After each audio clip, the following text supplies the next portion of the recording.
Goodness with care from our villages. Arokya Milk.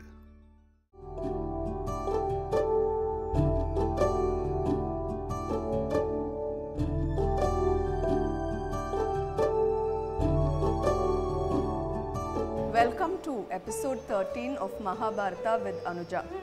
In the previous episode, there was a lot for all those who belong to Team Arjuna to cheer about, because Arjuna had been very successful in his quest for celestial weapons.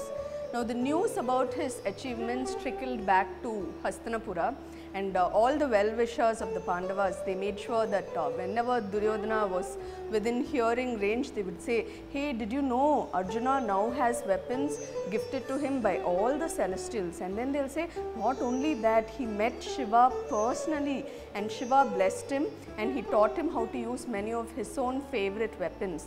Wait and see, the Kauravas have done so many horrible things, so much injustice, they are going to pay for it, and Arjuna is going to make them regret everything they've done. And Duryodhana simply could not handle it if people said these things about the Pandavas, and he became very sulky and he started whining like a child. He said, see, no matter what I do, these Pandavas keep prospering, it's not fair. And Karna was trying to console him at that time, and Shakuni, Dushasana, they also added their voices. Now this was like an unholy quartet, because they'd always say stupid things, and they'll be talking all kinds of they'll be cooking up evil schemes. It was very annoying the way these four just kept at it. And Shakuni said, they're living in the forest like beggars, you should be happy, don't waste your time thinking about those idiots. See, we are spending all their money and we are living very well, you should be happy. And Karna immediately gave an idea. He said, our spies have told us where the Pandavas are living. There's a cattle ranch we own not far from there. We'll tell your father we are going there to take stock, because they do that this time of the year. We'll say we'll go and supervise, we'll take our wives and all with us and we'll go. And then, we'll have lavish feasts, we'll wear all our finest jewels. And meanwhile, Draupadi and the Pandavas, they'll be dressed in bark and they'll be looking like beggars. I'm sure Draupadi has lost all her beauty living like that in the forest. We'll have fun, we can make fun of them and we can have a good time. Now this was exactly the sort of foolhardy crap which Karna would say, which Duryodhana would listen to as well. And so these four talked to Dhritarashtra, they convinced him. As usual, Dhritarashtra said the Pandavas are close by, don't go there and ask for trouble. But they wouldn't listen and they went there. And initially, just for the heck of it, to keep a good face, they did the stock taking and they looked at the cattle, and they made a token effort to pretend that they were there to do their duty. And then Duryodhana said, let's go, he told his men, go find a beautiful spot and I want you to erect a beautiful mansion out there for me and my wives to go live there. And his men went, and then they found that a Gandharva king named Chitrasena was there. It was Chitrasena who taught Arjuna music and dance while he was in Amravati. So he knew why the Kauravas were there, and the Gandharvas chased off Duryodhana's men, and Duryodhana was very angry. He said, I am the mightiest king in these parts, who does that fellow think he is? And because Karna was by his side, he liked to rush into these schemes. So the two of them decided to give battle to the Gandharvas. Initially, things went the way of the Kauravas. Karna was rocking, but when Chitrasena stepped in, he started using a lot of magical illusions and tricks, and he managed to force the Kauravas to retreat. And Karna also had no choice, he left, and that left only Duryodhana. He was taken captive by Chitrasena, and the news was carried back to the Pandavas. Bhima started laughing. He said, serves him right. Finally, this Gandharva king has done what I've always wanted to do. I hope he whacks him properly and keeps him locked up in a cage or something. That's too good for Duryodhana. And Yudhishthira immediately, super goody and all. He said, is this what I've taught you? Is this how you react? He's a family member. He's a brother. Okay, and if he faces a defeat, it means we've also been defeated. So you and Arjuna should go at once and rescue him. Bhima was very, very, very irritated when he heard this. He said, what? They've done so much to us and you want me to rescue him. Arjuna said, come, come Bhima. Just imagine the look on Duryodhana's face when he looks up to see who's rescued me and he sees you. Come on, just for that alone we'll go. And the two of them started laughing and joking and they went off after Duryodhana. And the Gandharva king's men were, all his troops were defeated in battle, and he came forward and he said, you know, we were acting in your interest. They came here to make fun of you and laugh at you. So, you know, we decided to put a stop to their bad behavior. And they said, this is Yudhishthira's instructions, please let our cousin go. And then Bhima said, you know, he's so helpless without us. So Yudhishthira insisted and he just kept rubbing it in Duryodhana's face that he had been defeated so embarrassingly and taken captive. And Duryodhana was very, very upset with the whole thing. And once more Yudhishthira, you know, advised him. He called him child and he placed his hand on his shoulder. He said, don't hold on to anger and hatred. It was a vintage Yudhishthira lecture. And as usual, it made Duryodhana even angrier. And the Pandavas took off after that, and Bhima couldn't help laughing loudly. And that laughter was like, you know, poison being poured into Duryodhana's ear. And he just sat down there and he said, I'm not going to move from this spot. I will not eat, I will not drink, I will give up my life. And Karna came looking for him and he spotted Duryodhana. He said, you managed to escape and you managed to defeat the Gandharvas single-handed. You're a mighty warrior. Now this was well intentioned, but again Duryodhana felt this was an insult. He said, no, I was taken captive and Bhima and Arjuna saved me. I'm going to give up my life. I don't want a life which has been given to me by Bhima. So he sat there and he refused to listen to Karna. And at that point, there was it's like one of the turning points in the epic, because with Duryodhana so dejected, things may have turned out differently. Maybe the battle, it wouldn't have been fought, but something very important happened. Now, there were a bunch of Danavas and Daityas. These were supposed to be the forces of evil and darkness. So they conjured an apparition from the flames and they sent this mysterious woman to fetch Duryodhana to them. And once Duryodhana came before them, they said, don't lose heart. We are on your side. You're the result of a boon we all prayed for. So you will prevail against your enemies. You will win in Kurukshetra. And Duryodhana said, what do you mean? And they told him, we prayed to Shiva and we asked him for a boon, and you are the result of that boon. Shiva created your upper half with indestructible diamonds, and Parvati created your lower half with flowers to make you irresistible to women. So don't worry, everything, all the Pandavas will be killed, and Karna, he'll be possessed by the slain spirit of Narakasura. It will make him ferocious on the battlefield, so victory is guaranteed for you. A lot of Danavas will come there, will possess all your men and will help you win. So they encouraged him like this, and once more Duryodhana was very happy to hear this story, because he'd always been jealous that the Pandavas had divine fathers and people said they were, you know, demigods, whereas people always told about those ill omens and all. So he was thinking, I'm Shiva and Parvati's creation, my upper half is made with diamonds, and he was super happy with the story. And once more he was full of false confidence and he got his swag back. He went back to Karna, he returned to Hastinapura, you know, he was full of high spirits. He said, come, come, let's do something special.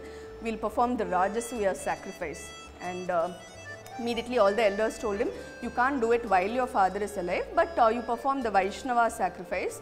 That's equally grand, so do that.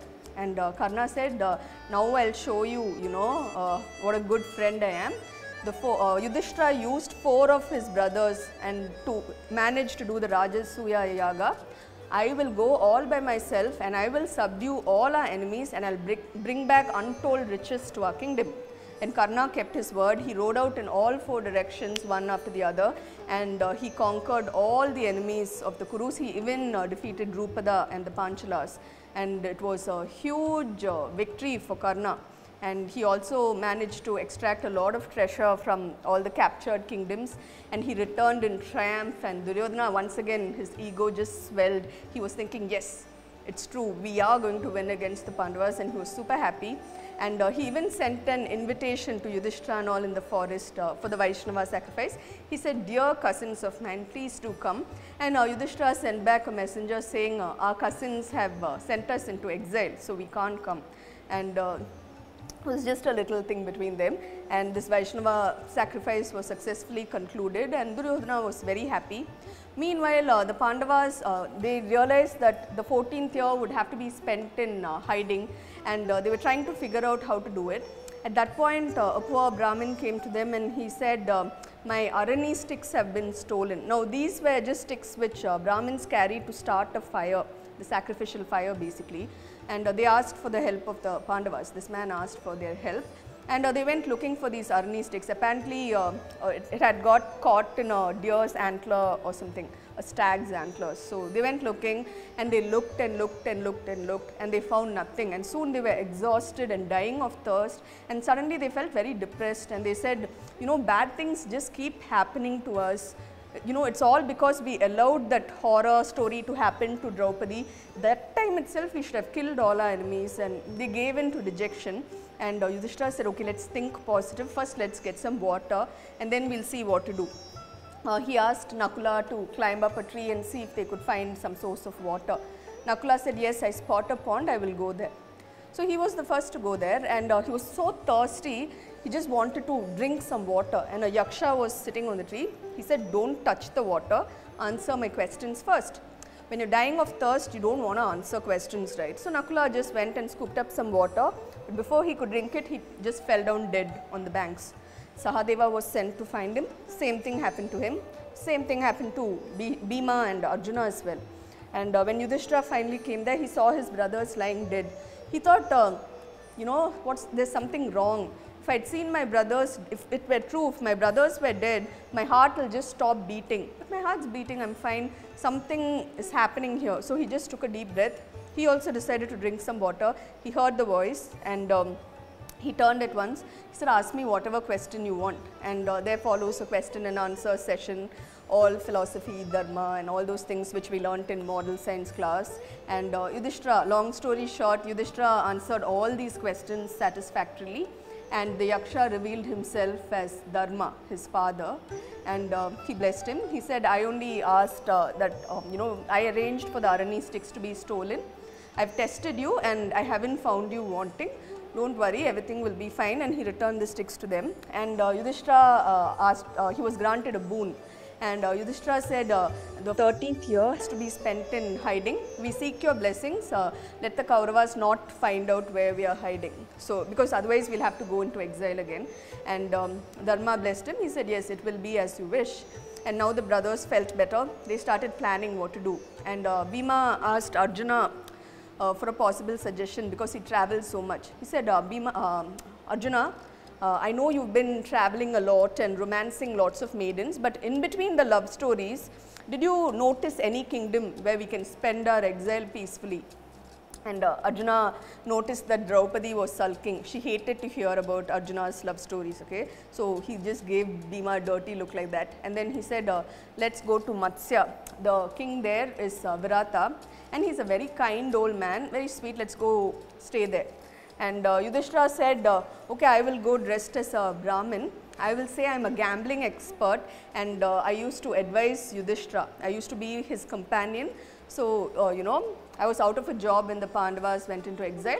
So, I'll offer my services in the same capacity. He said, maybe some good will come of my love for gambling. And Bhima said, I'll go as a cook.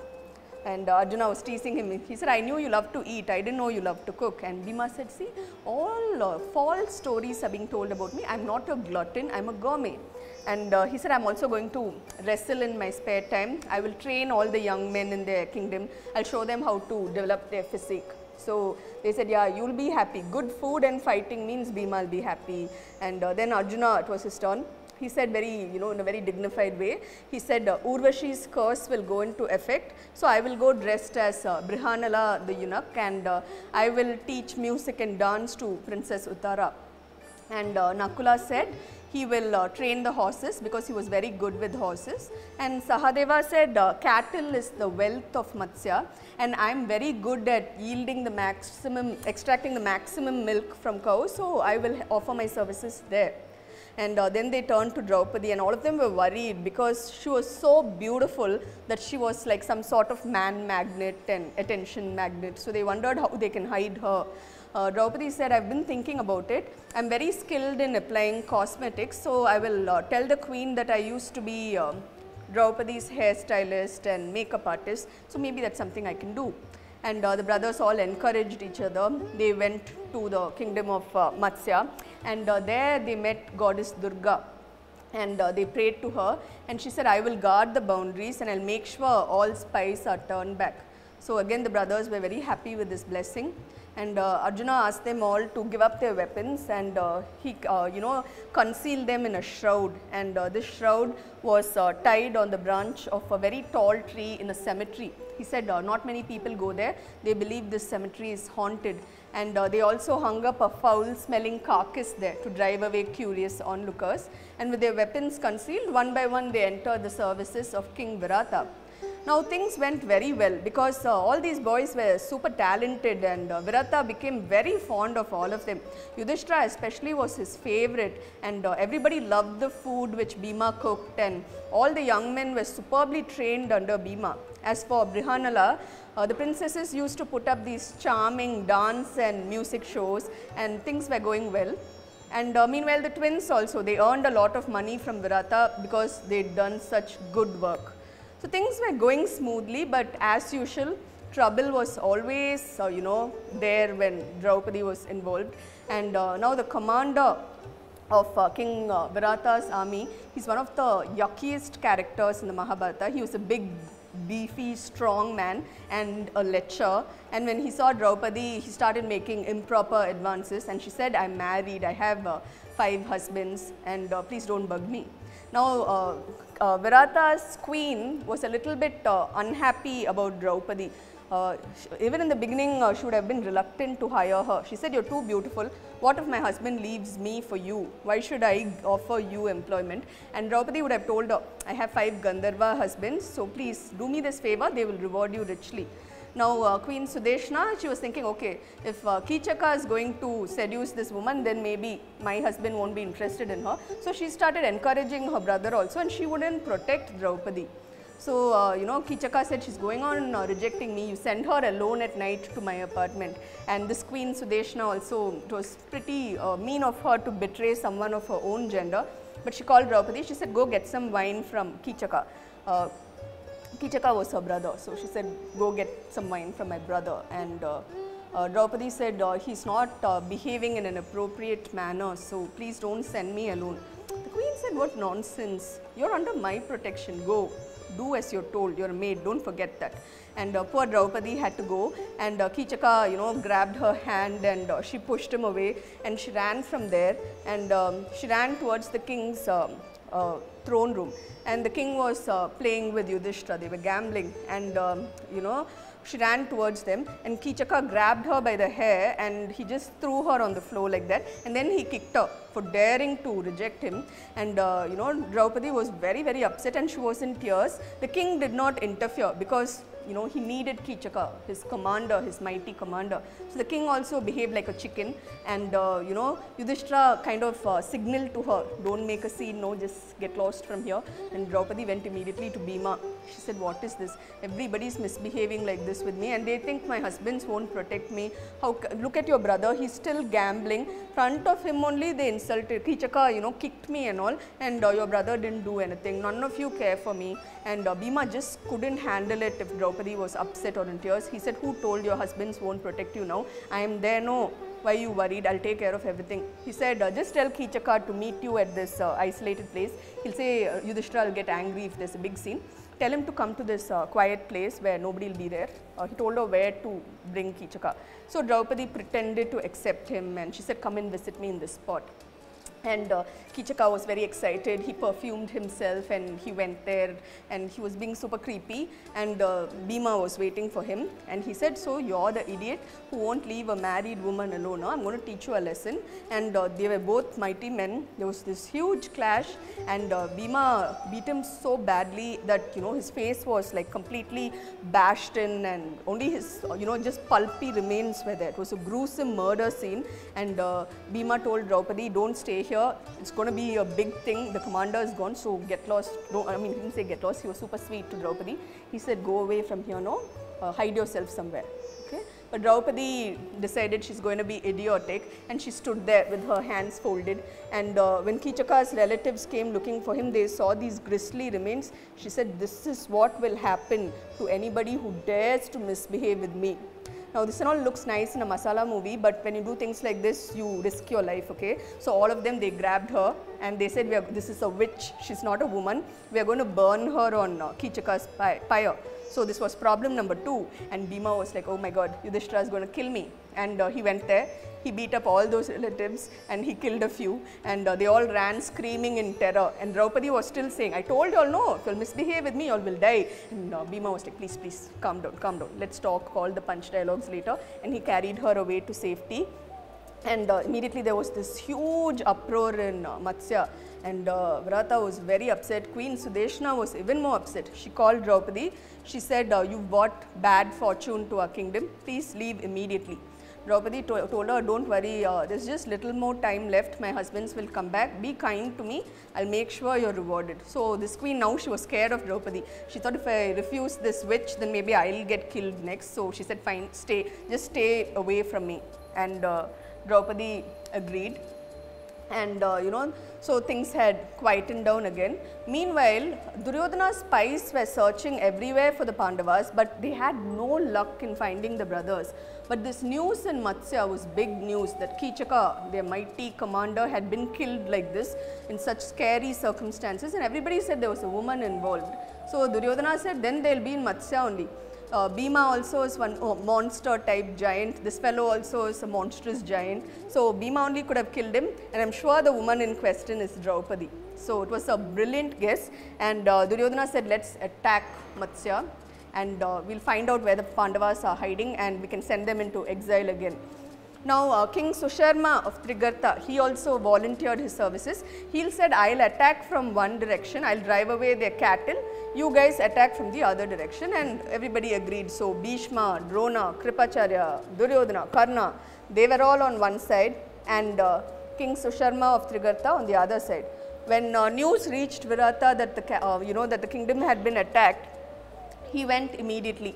Okay, he went, and Yudhishthira told his brothers, "It's time to return the favor the king has done us.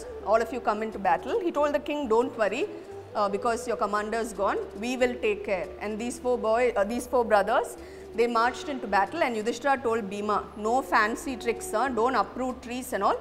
Stick to regular warfare, and we have to protect the king." So they succeeded in driving Susharma far away. Okay, and they were like all triumphant and very happy they were getting back. Now meanwhile, the Kurus had attacked from the south, and all their mighty commanders, their greatest warriors were there, and the messengers were alarmed because there was nobody to defend Matsya, and with Kichaka gone, people were totally panicky, and these messengers rushed to Prince Uttarakumar.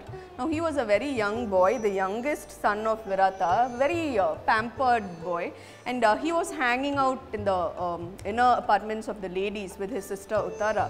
And the messengers came running to the Andapuram, and they said, "See, this is what has happened. All the Kuru elders are there. Bhishma is there, Drona, Kripacharya, Karna is there. It's very scary. They have a huge army, and they are trying to invade from the south, and they've already, captured a lot of our cattle, and they are driving the herds away."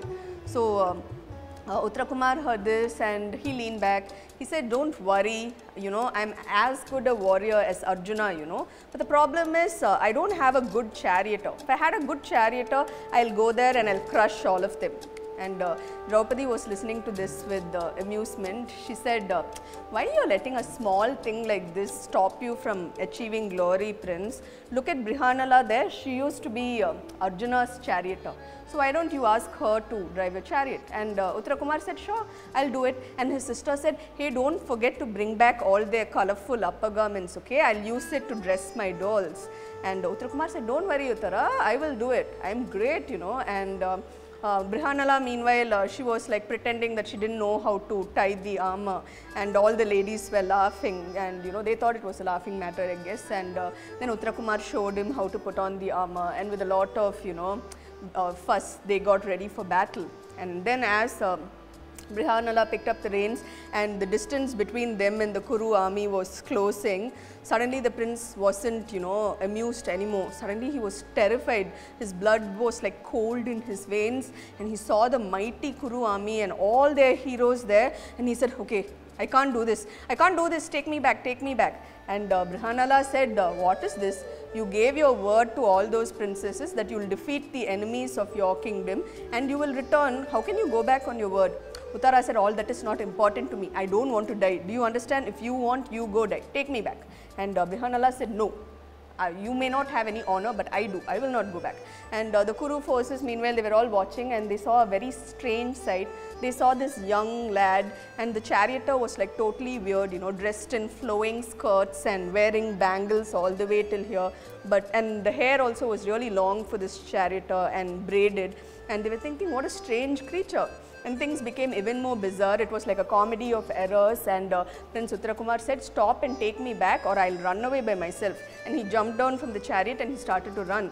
And Brihanala went running behind him, and all the troops started laughing. They said, my God, this is hilarious. And Arjuna said, see, your enemies are laughing at you. Go and fight. Even if you die, it doesn't matter. Your honor will be intact. Uttara will say, I told you, I don't want to die and all. Then Arjuna said, okay, you be my charioteer, okay, I will rescue you. And he said, what are you going to do? You only know to dance, you're going to dance for the troops out there. And Brihanala said, I just need some weapons, come with me. And he took Uttara to the cemetery where he'd hidden the weapons. And Uttara said, there's a corpse there, no, I'll get polluted. Arjuna said, just get it down. I am Arjuna, by the way, in case I haven't introduced myself already. And Uttarakumar said, no, Arjuna is not, eunuch. He said it very delicately. And Arjuna explained what had happened, and he said, hurry, let's get the weapons. And when he saw the weapons, and when Arjuna, gave further proof of his identity, Uttarakumar believed him. And once they had their weapons, Arjuna reassured him. He said, the best of warriors, sometimes they do get frightened, it doesn't matter. From now on, you fight with courage. And the two of them rode back to battle, and Bhishma said, only one person in the three worlds can face the might of the Kuru army alone and unaided, that is Arjuna. And Drona said, is that right? I agree with you, only he has the guts, that's true. And he also has the talent, so it has to be him. And Duryodhana said, excellent news, we finally found where the Pandavas were hiding all this time, so let's send them back into exile. Bhishma said, I'm sorry to disappoint you, but whether you're going to follow the solar calendar or lunar calendar, the exile has ended. Arjuna knows this, and they've even remained in hiding for longer than the allotted period, so you can't send them back. Arjuna is not a fool, that's why he's revealed himself. And Duryodhana said, okay, he's alone, let's kill him. And Bhishma laughed, there's nobody here who's capable of killing Arjuna. And Karna said, this is the time for you to tell things like this, so why don't you just go fight on his side? And Bhishma, Drona and Karna got into a fight, and Bhishma then said, okay, calm down. When Arjuna approaches, Yama is near, so let's protect Duryodhana and let's repel his attack. But of course that wasn't going to happen. Arjuna saluted all his gurus and his elders with 2 arrows, and then he got to work, and in short time he managed to get the cattle herds back, and he was almost close to capturing Duryodhana when the Kuru army came after him. And then he used a missile called the Samohana, and all of them fell asleep. And then he said, don't forget your promise to the princess Uttara, go get all their upper garments. So Uttarakumar went, he collected it and he piled it into the chariot, and once more Arjuna took the reins. He said, for now don't tell anybody, don't reveal my identity as yet. And they made their way back. Meanwhile, King Virata had returned, and he heard that his youngest son had marched off to battle with the Kurus, and he was very worried. And Yudhishthira only said, don't worry, Brihanala is there, he'll be fine. And the king was very anxious. He said, come, I don't know what I'm going to do, let's go after them. And suddenly a messenger came. He said, the Kuru forces have been defeated, cattle herds have been restored to us. And Virata was so happy. He said, my youngest son, who knew he's so valiant, he's defeated all of them alone. And Yudhishthira said, I told you, if Brihanala is there, you don't have to worry. And immediately the king got very angry. He was like, from that time I'm praising my son, this idiot is going on praising a eunuch. And he picked up his dice and he hurled it at Yudhishthira's head. And Draupadi immediately ran and she collected the blood in a golden bowl. And the king was thinking, what the hell? And Uttara Kumar came in at that point and his father said, "Congratulations." But before he could say anything else, Uttara noticed the wound on Yudhishthira's head and he said, "What have you done? Tell me what you've done." And his father said, "What? I didn't do anything." He kept praising that eunuch, so I threw my dice at him. He said, "Apologize, apologize now itself, just do that." And Virata couldn't understand it, but he apologized. Actually, the truth of the matter was that Arjuna would have taken a vow. Okay, he would have taken a vow that if anyone spills Yudhishthira's blood, he will kill them. So that's why Uttara was trying to protect his father. And then his father said, "At least now tell me all about how you managed this stunning win." And Uttara said, "I didn't do anything. Deity, he came down from heaven and he rescued me." So, that was the end of that episode. And a few days later, King Virata came there and he was quite shocked to see Yudhishthira, whom he thought was just a gambling expert, sitting there on the throne meant for visiting royalty. He said, "What the hell do you think you're doing?" And Arjuna stepped forward. He said, "He's fit to rule the whole world. So, be patient, king." And he explained what all had happened and he introduced themselves. And King Virata said, "I'm so sorry if I've hurt any of you in any way." And Yudhishthira said, "We can't repay your kindness enough. Thanks for everything." And then Virata said, "I offer my daughter Uttara's hand to Arjuna." And Arjuna said, "Thank you very much, but I cannot accept. She was my student, but I'll accept her on my son's behalf. Let Abhimanyu marry Uttara." And soon there were preparations for a lavish wedding, and once more all the kith and kin of the Pandavas arrived there, and there was a lot of joyous celebration to mark the end of their exile. And this is the ending of this episode as well. Hope you had fun. I did. Please be sure to hit like, share and subscribe, and don't forget to join me soon. And another thing, right? You have to share all your thoughts in the comment section with me. Thank you very much. I will see you soon.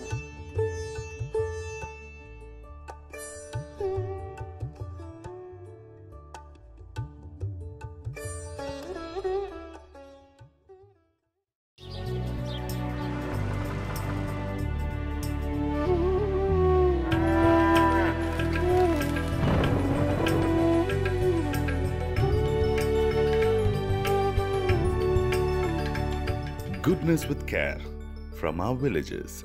Arokya Milk.